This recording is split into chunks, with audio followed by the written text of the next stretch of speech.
I am making this video for anyone specifically in Europe, especially if you've never been to the United States.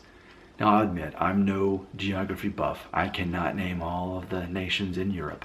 Not asking you to name all the states in the United States.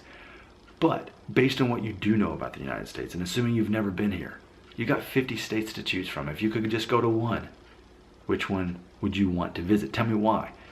Because I'm imagining myself as an outsider. If I'd never been in the United States, based on especially what you'd see in movies and music, in my mind, probably what you're most familiar with, maybe California, which is like its own country.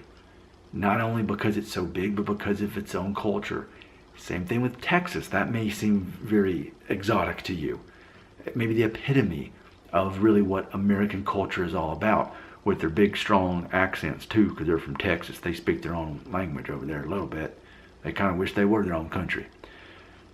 Or maybe New York, maybe New York City, which is basically like its own planet. You know, I think that's probably the top 3 states people think of if they've never been to the United States. But man, we've got 47 more.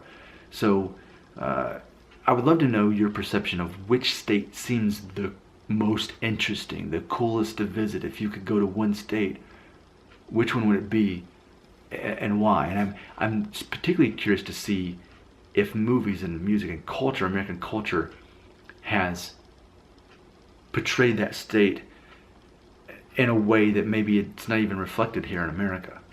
Because even with us seeing the same media, if you live here, you might understand that state a little bit better. So I think there's a lot more to talk about from this, but I think you need to take it from here. Yes, I am the cultural explorer, but I want you to explore. I want you to imagine yourself in the United States.